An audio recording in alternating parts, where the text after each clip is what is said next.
Salut à tous, c'est le séisme sur la planète foot ce mardi 7 avril 2026. Entre capitaines légendaires qui font leurs valises, pépites de 19 ans qui font craquer la Première Ligue et divorce inattendu au Real Madrid, le mercato estival s'annonce brûlant. Vous êtes sur Mercato News Live, on fait le tour complet des dossiers qui agitent l'Europe. C'est parti. Liverpool est en alerte maximale, le Real Madrid étant désormais disposé à vendre le milieu de terrain français Eduardo Camavinga, 23 ans, qui est une cible de longue date pour les Reds. Déjà pas vraiment radieux, l'avenir d'Eduardo Camavinga au Real Madrid s'est un peu plus assombri samedi après sa prestation à Majorque, 1-2. Fautif en lâchant le marquage de Manu Morlanes et en revenant au petit trot sur l'ouverture du score du Mallorquin, le Français est, depuis, la cible des critiques.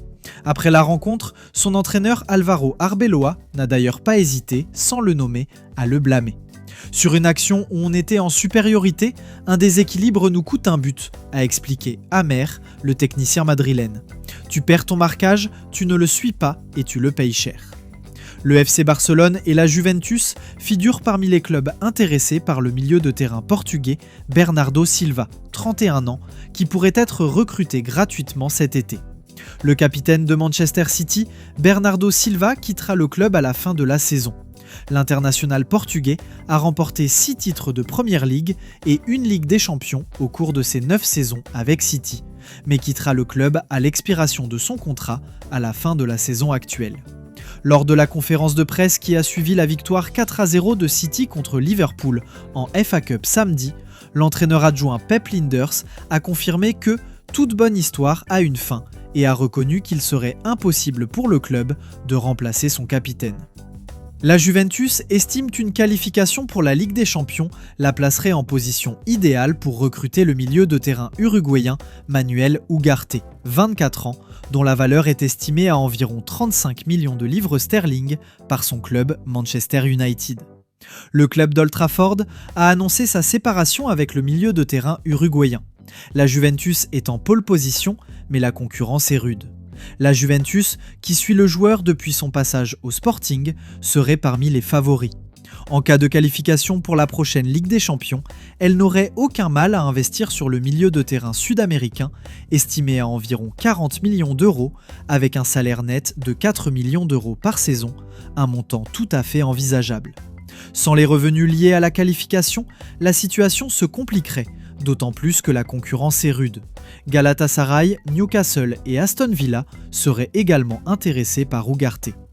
Arsenal a l'avantage sur Liverpool dans la course à la signature de l'ailier ivoirien Yann Diomandé, 19 ans, du RB Leipzig. L'international ivoirien n'a pas encore décidé de son avenir et pourrait même signer un nouveau contrat avec Leipzig qui reste en lice pour une qualification en Ligue des Champions. Liverpool, en revanche, doit actuellement se battre pour accéder à la plus prestigieuse compétition européenne de clubs la saison prochaine et pourrait donc se retrouver distancé dans la course à la signature de Diomandé. Après avoir contacté plusieurs sources proches du dossier, je peux révéler que la participation à la Ligue des Champions est considérée comme un impératif pour Diomandé au moment de décider de son avenir. Arsenal a connu une saison étrange, occupant la première place du classement de la Première Ligue sans pour autant paraître vraiment convaincant par ses performances, notamment en attaque. Liverpool est fortement pressenti pour s'intéresser à Diomandé depuis un certain temps, mais je sais maintenant que les Gunners ont également manifesté leur intérêt. Arsenal a pris contact avec l'entourage de Diomandé pour se tenir informé de son avenir, a déclaré une source. Cela ne signifie pas qu'une offre est imminente ou certaine, mais c'est un poste qu'ils cherchent à renforcer et il est apprécié par leur équipe de recrutement. Diomandé est le remplaçant préféré de Liverpool pour Salah, mais la réalité est qu'ils auront du mal à l'obtenir sans la Ligue des Champions et il y a un énorme intérêt de toute l'Europe, Arsenal étant très dans la course, a ajouté une autre source. L'équipe de Mikel Arteta obtient souvent des résultats grâce à une solide organisation défensive et à sa menace sur coup de pied arrêté. Mais un joueur comme Diomandé pourrait contribuer à la rendre beaucoup plus dangereuse en attaque. Ce jeune talent de 19 ans affiche un bilan impressionnant de 11 buts et 6 passes décisives cette saison, ce qui pourrait faire de lui une amélioration par rapport à des joueurs comme Gabriel Martinelli et Leandro Trossard. Tottenham n'acceptera aucune offre inférieure à 50 millions d'euros, 43,6 millions de livres sterling, pour son capitaine Cristian Romero, le défenseur argentin étant convoité par l'Atlético de Madrid. Tottenham a clairement indiqué qu'il ne faciliterait pas son départ et a fixé un prix minimum à négocier pour le défenseur central argentin. Les Rojiblancos savent que le renforcement de leur défense est essentiel pour être compétitif au plus haut niveau de la Liga. L'intérêt de l'Atlético de Madrid pour Romero découle d'un besoin évident au sein du projet mené par Diego Simeone. L'entraîneur argentin recherche un défenseur central de haut niveau, capable de mener la défense et d'élever le niveau de compétitivité de l'équipe. Dans ce contexte, le défenseur de Tottenham s'intègre parfaitement grâce à son agressivité, son caractère et son expérience internationale. De plus, son profil compétitif correspond à la philosophie du club des Colchoneros, qui apprécie particulièrement son intensité défensive.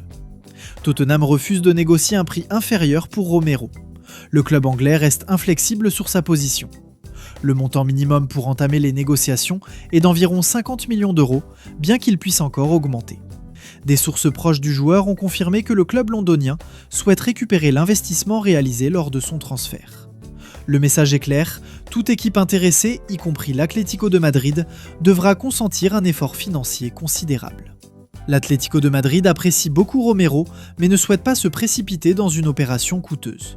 La direction sportive travaille sur différents scénarios, consciente que le marché pourrait offrir des alternatives plus abordables. Cependant, la volonté de Simeone reste claire, l'entraîneur considère l'Argentin comme le renfort idéal pour sa défense. L'issue des négociations dépendra de la capacité du club à satisfaire aux exigences de Tottenham. Si l'attaquant brésilien Vinícius Júnior, 25 ans, décide de quitter le Real Madrid, seul le Paris Saint-Germain ou la Première Ligue restent des options réalistes.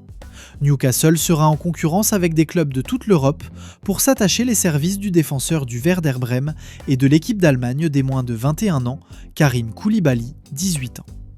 Newcastle est sur les rangs, comme l'a rapporté Bild, et 5 autres clubs européens seraient également très intéressés. L'international allemand des moins de 20 ans se prépare à entamer un nouveau chapitre cet été. Liverpool et Manchester United ont intensifié leur intérêt pour l'ailier monégasque et français Magnès Akliouche, 24 ans. L'attaquant de 22 ans continue d'attirer l'attention de toute l'Europe et sa dernière performance a été suivie de près alors que 2 des plus grands clubs de Première Ligue intensifient leurs efforts pour renforcer leur ligne d'attaque avant le mercato estival. Comme nous l'avons révélé le mois dernier, Akliouche est devenu une cible sérieuse pour Liverpool qui évalue actuellement des renforts offensifs sur les ailes suite au départ attendu de Mohamed Salah. Les Reds mènent des vérifications approfondies sur un large éventail d'options et ne négligent aucun détail dans leur recherche d'un successeur adéquat. Liverpool a déjà exploré des pistes pour plusieurs joueurs de renom, notamment le trio du Paris Saint-Germain composé de Kvicha Kvaratskhelia, Bradley Barcola et Désiré Doué, ainsi que l'ailier du Bayern Munich, Michael Olise. Cependant, les premières demandes de renseignements concernant ces cibles ont été rejetées, obligeant le club à élargir ses recherches. Akliouche s'est désormais fermement inscrit dans cette perspective, sa polyvalence, sa créativité et sa trajectoire ascendante faisant de lui une alternative séduisante. Le Borussia Dortmund s'intéresse à Diego Moreira, le Belge de Strasbourg âgé de 21 ans, mais Chelsea dispose d'une clause de rachat pour l'ailier gauche. Le joueur de 21 ans, actuellement sous contrat à Strasbourg jusqu'en 2029, envisage un départ lors du prochain mercato estival pour un montant potentiel avoisinant les 30 à 40 millions d'euros. Moreira est un joueur très polyvalent, capable d'évoluer à presque tous les postes sur le flanc gauche. Chelsea disposerait d'une option de rachat très avantageuse. L'AS Roma s'intéresse de près au duo de Midtjylland, Dario Osorio, 22 ans, et Franculino, 21 ans. L'ailier chilien et l'attaquant bisso-guinéen sont estimés à 55 millions d'euros, 48 millions de livres sterling au total. C'est tout pour ce journal Mercato du 7 avril 2026. Alors, selon vous, Camavinga à Liverpool, c'est le mariage parfait ou une erreur de casting ? Et Bernardo Silva, où aimeriez-vous le voir finir sa carrière ? Dites-moi tout en commentaire, je lis tout. N'oubliez pas le pouce bleu, abonnez-vous pour ne rien rater des prochaines bombes Mercato. C'était Mercato News Live, à demain pour de nouvelles infos.